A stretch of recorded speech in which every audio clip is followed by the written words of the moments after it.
দর্শকবৃন্দ, আপনারা সবাই ভালো আছেন। আমার একেএম ট্রাভেলস ইউটিউব চ্যানেল আপনাদেরকে আবার সুস্বাগত। তো বন্ধুরা, আজকে আপনাদেরকে আমি এই সোনাগাজী উপজেলার এখানে দুর্গম চরাঞ্চল রয়েছে, ওখান থেকে বিভিন্ন মহিষের দধি পাওয়া যায়। সেই দধি বিক্রেতাকে একটু আমি সাথে পেয়েছি, ওনার সাথে আমরা কথা বলবো এবং ওনার দধিগুলা দেখানোর চেষ্টা করবো। আশা করি আপনাদের ভালো লাগবে। দর্শকবৃন্দ, আপনারা দেখতে পাচ্ছেন আপনাদের দধিগুলা। এগুলো কি মহিষের দধি ভাইয়া? হ্যাঁ, মহিষের দধি। আচ্ছা, ক্রেতা উনি বিক্রেতা, ওনারা মহিষের দইটা কিনতেছে। দেখেন এটা অরিজিনাল প্রাকৃতিক ভাবে না ভাইয়া? হ্যাঁ। আচ্ছা আচ্ছা, তো কেমন দাম কেমন ভাইয়া এগুলো? পিস কত দাম করে? আমার 1 কেজি 200 টাকা। এখানে কি 1 কেজি একটা? হ্যাঁ, না, এটা হলো আপনার 2 লিটার। একটা খুলে দেখাবেন কি ভাইয়া? হ্যাঁ, দেখুন। দেখান তো, খুলে দেখান তো একটু কষ্ট করে।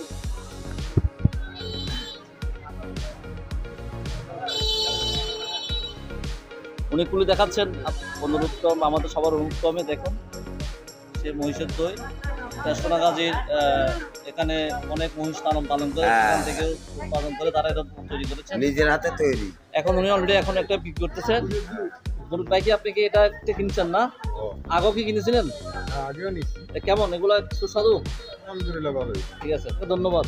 দর্শকবৃন্দ, আপনারা দেখতে পাচ্ছেন যে এখন এই মহিষের দইটা ঢুকছে। তো বন্ধুরা, আজকে এখান থেকে পর্যন্ত সবাইকে এখানে শেষ করছি। অন্য কোথাও আপনাদেরকে আমি অন্য জায়গায় নিয়ে অন্য দেখাবো। আজ ভালো থাকেন, সুস্থ থাকেন। আসসালামু আলাইকুম ওয়া রাহমাতুল্লাহি ওয়া বারাকাতুহু।